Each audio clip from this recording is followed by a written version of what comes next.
नमस्कार देवियों और सज्जनों, स्वागत करता हूं मैं आप सभी लोगों का चाय और बिस्कुट की इस सीरीज़ के अगले एपिसोड में, जिसमें ना हम बात करने वाले हैं ईरान, इजराइल और यूएसए के बीच में जो युद्ध चला हुआ है। देखिए, ये युद्ध न सिर्फ तीन देशों के बीच में नहीं है, इसने पूरी दुनिया को कहीं ना कहीं अपने चपेट में ले ही लिया है। जैसा कि आप सभी लोगों को पता है कि एप्स्टीन फाइल जब यूएसए में एक समय में फेमस अभी हुई थी कुछ समय से, उसको दबाने के लिए कहीं ना कहीं इजराइल ने यूएसए या फिर डोनाल्ड ट्रंप को, जो ये युद्ध चला हुआ है, उसमें इन्वॉल्व करवा ही लिया।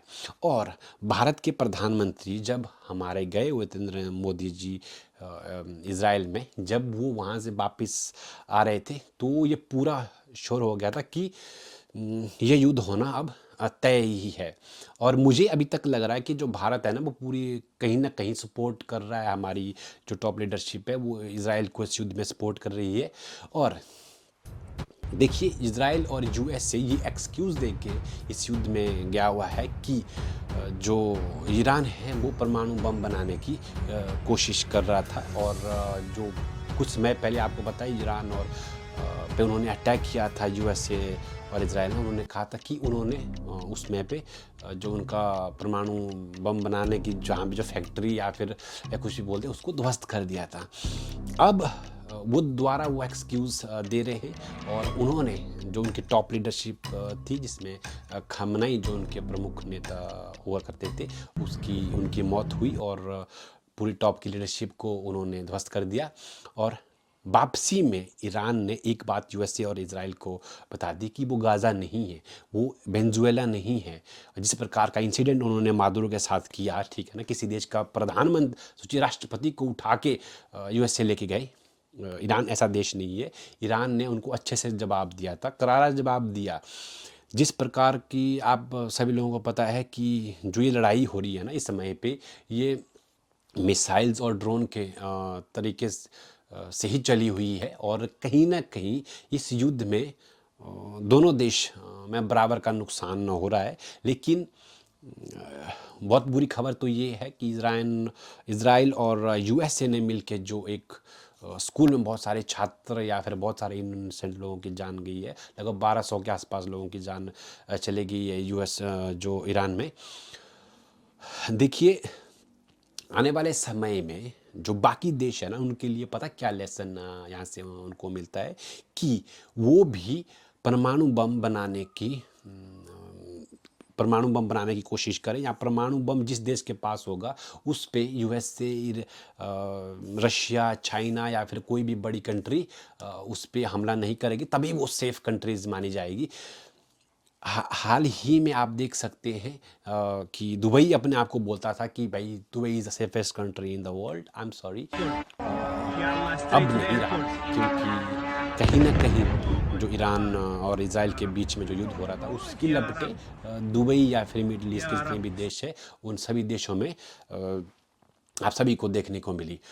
देखिए, ईरान ने यूएसए को कहीं ना कहीं सरप्राइज़ किया है। उनको लगता था कि वो वेनेजुएला की तरह यहाँ पे कुछ कर देंगे और बहुत जल्दी युद्ध ख़त्म हो जाएगा। देखिए, यहाँ पे एक छोटी सी कंट्री आपके सामने यूक्रेन है, लगभग 4 साल उस युद्ध को होने वाले हैं, अभी भी वहाँ पे कोई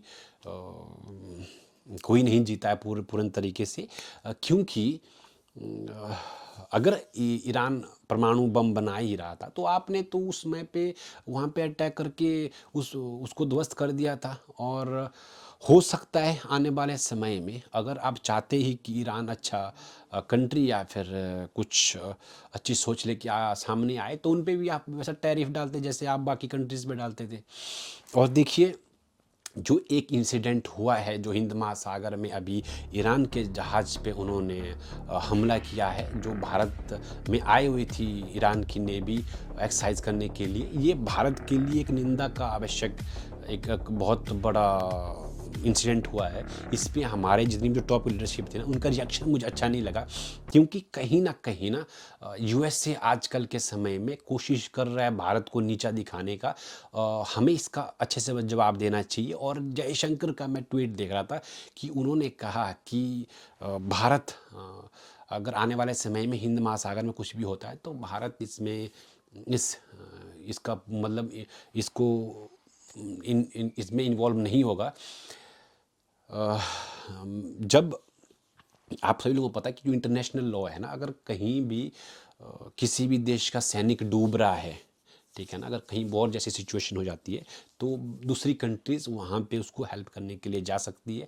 जबकि ये सैनिक तो निहत्थे थे, इनके पास किसी भी प्रकार की एमुनेशन या फिर कोई भी ये वेपन्स नहीं थे। ये एक शर्म सार करने वाला एक इंसिडेंट हुआ है, और यूएसए ने कावर्डरी जो बोलते हैं ना कि भाई ये अच्छा नहीं किया। बाकी इस युद्ध से आने वाले समय में आप सभी लोगों को क्या लेसन लेना चाहिए? मुझे तो लेसन यही लगता है, कहीं ना कहीं डोनाल्ड ट्रंप फोर्स कर रहे हैं पूरी दुनिया को परमाणु हथियार बनाने के लिए। और काला सच है दोस्तों, हमारी जितनी भी जो लीडरशिप पुराने समय में पूर्व में हुई थी, पूर्व के प्रधानमंत्री पंडित जवाहरलाल नेहरू जी, और उसके बाद में लाल कृष्ण आडवाणी, सॉरी इंदिरा गांधी जी और अटल बिहारी वाजपेयी जी, उनकी जो दूरदर्शिता सोच उस समय पे थी। भारत की जो आजकल की वर्तमान की लीडरशिप है ना, उनको लेसन वहाँ से जो लेना चाहिए थे, अपना स्टैंड उनको न्यूट्रल रखना चाहिए। और देखिए एक समय पे इंदिरा गांधी जी ने जब रशिया जो कि हमारा मित्र देश है, उन्होंने अफ़गानिस्तान पे हमला किया था, तो इंदिरा गांधी ने वाजब स्टैंड लिया था। उन्होंने कहा what you are doing is not good. तो वही चीज़ अभी भी जो हमारे टॉप की लीडरशिप है, हमारे देश के प्रधानमंत्री है, उनको भी अपना स्टैंड लेना चाहिए इस युद्ध में। देखिए कंप्लीटली पूरे तरीके से इजराइल का साथ नहीं देना चाहिए, क्योंकि ईरान तक कहीं ना कहीं स्ट्रेटेजिकली हमारा दोस्त होना बहुत ही ज़रूरी है, जो हमारा अच्छा दोस्त है। और जो इन्वॉल्व होना चाहिए था जब ईरान की नेवी के साथ ऐसा इंसिडेंट हुआ था, चाहे कम से कम वहाँ पे बचाव कार्य में आप अपनी नेवी को भेज सकते थे। और देखिए श्रीलंका सामने आया उनको बचाव कार्य में। और मैं चाहता हूँ कि आने वाले समय में आप यूएस से ना कोशिश कर रहे हैं भारत को नीचा दिखाने का, आप अपना स्टैंड वाजिब लें। और जो भी जो पॉलिटिकली भारत के लिए सही होता है, या हमारे एथिक्स, भारत के ना एथिक्स एथिकल कंट्रीज़ है, क्योंकि हम इस चीज़ में बिलीव नहीं करते हैं कि किसी दूसरे देश पे हमला किया जाए। हाँ, अगर हम पे किसी ने कर दिया है तो फिर हम उसको छोड़ते नहीं। और दूसरा चीज़ है डोमेस्टिक सिक्योरिटी ना, हमारे भारत की एक बहुत बड़ा कंसर्न हो गई है। वो इसलिए हो गई है कि आपको पता है कि बहुत सारे डोमेस्टिक वायलेंस है, पंजाब, यूपी, दिल्ली, या कहीं पे भी दिन दिहाड़े कहीं भी शूट, किसी को भी कोई शूट कर रहा है, जिसका फ़ायदा कहीं ना कहीं दुबई जैसी कंट्रीज़ ले रही थी।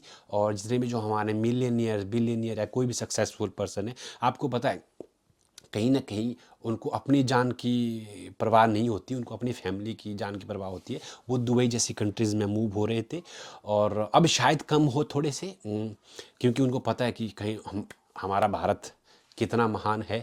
और आपको पता है कि इसका सीधा असर जो तेल और बाकी व्यापार में भी इस युद्ध का बहुत देखने को मिला। आई होप कि जिस प्रकार से जो हमारे जो भी तेल और इसके जो मंत्री हैं उन्होंने बोला था कि हमारे पास 75 दिन का तेल है, और अभी बोल रहे 25 दिन का तेल है।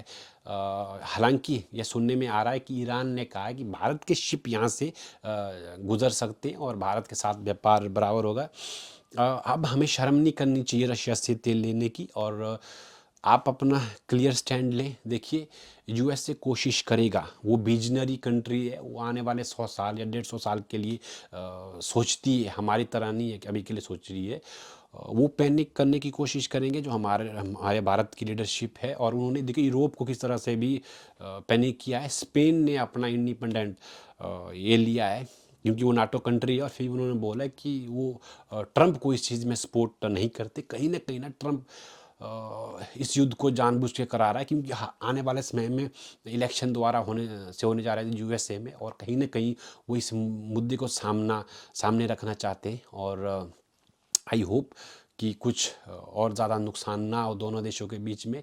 फ़िलहाल जितने भी जो ईरान के लोग हैं उनके लिए हम भगवान से दुआ करते हैं कि जल्द से जल्द यह युद्ध शांत हो। और हमारे भारत में आने वाले समय में जितने भी डोमेस्टिक वायलेंस हो रहे हैं उस पर सरकार अपनी जल्द से जल्द कुछ ऐसे फैसले ले कि जिससे जो डोमेस्टिक वायलेंस वो कम से कम हो।